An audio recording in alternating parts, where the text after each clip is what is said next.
নমস্কার বন্ধুরা, চলে এসেছি আবারও একটা রেসিপি নিয়ে। খুবই সিম্পল আর কুইক, খেতেও কিন্তু অসাধারণ টেস্টি। বাচ্চাদের সকাল সকাল টিফিন করে দিতে হবে, আবার কখনো অফিসে যাওয়ার জন্য তারা চটপট একটা রেসিপি তৈরি করে নিতে হবে।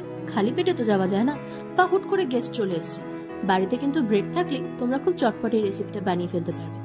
তার আগে আমার চ্যানেলে পুরনো এবং নতুন বন্ধুদেরকে স্বাগতম। নিত্য নৈমিত্তিক সহজ রান্নাগুলো পেতে অবশ্যই কিন্তু সাবস্ক্রাইব করে দিও, আর পাশে থাকা বেল আইকনটি প্রেস করো। তাহলে চলে যাই রান্নার মূল প্রসেসে। ফিলিংটা তৈরি করার জন্য এখানে আমি নিয়েছি পেঁয়াজ, কর্ন, কাঁচা লঙ্কা, আদা, একটু গাজর আর ধনেপাতা কুচি, আর নিয়েছি পনির। হাত দিয়ে ঝুড়ো করে নিয়েছি। তোমরা কিন্তু এর জায়গায় চিকেন বা মাশরুমও দিতে পারো, তোমাদের ইচ্ছা মতো। তো কড়াই গরম হলে আমি 2 চামচ মতো তেল দিয়ে কাঁচা লঙ্কা আর আদাটা দিয়ে নিচ্ছি।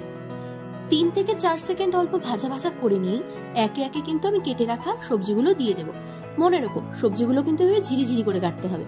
পেঁয়াজ, গাজর, তোমরা চাইলে অল্প টমেটো অ্যাড করতে পারো, আর কর্ন দিয়ে ভেজে নেব।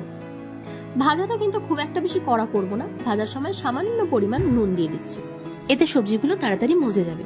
খুব বেশি কিন্তু কড়া ভাজা ভাজবো না, কারণ পনিরটা দিয়েও কিন্তু ভাজতে হবে। একটু এপিট ওপিট কিন্তু সাঁতলে নেবে। সবজিগুলো যখন দেখবে হালকা নরম হয়ে এসছে, তখন কিন্তু অ্যাড করে দেবে পনিরটা।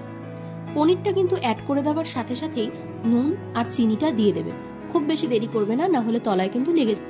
নুন আর চিনি অ্যাড করার সাথে সাথেই মোটামুটি 5 থেকে 6 চামচ মতো জল অ্যাড করে দেবে। জল অ্যাড করে দিলে পনিরটা কিন্তু খুব সুন্দর ম্যাশ হয়ে যায়। এবারে খুব ভালো মতো নাড়ার পালা। বেশি ভালো মতো না নাড়লে কিন্তু কড়াইয়ের তলাতে কিন্তু লেগে যেতে পারে। জলটা যখন হালকা শুকিয়ে আসবে, তখন ওপর থেকে গার্নিশিং এর জন্য ধনেপাতা দিয়ে দেবে, এতে স্মেলটাও কিন্তু দারুণ আসে। এইবারে জলটা শুকিয়ে গেলে যখন ভাজা ভাজা হয়ে যাবে, আমার স্যান্ডউইচের ভেতরে ফিলিং কিন্তু একেবারে রেডি। এবার ব্রেডের মধ্যে আমি মাখন মাখিয়ে নিয়েছি।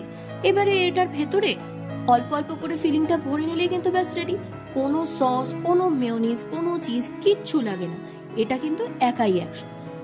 বাড়ির বাচ্চা থেকে বয়স্করা প্রত্যেকে কিন্তু এই রেসিপিটাকে একেবারে 10 on 10 মার্কস দেবে। ভীষণ সিম্পল আর টেস্টি রেসিপিটা। তোমরা কিন্তু অবশ্যই ট্রাই করো, আর নিজেরাও কিন্তু একবার খেয়ে দেখো কেমন লাগছে।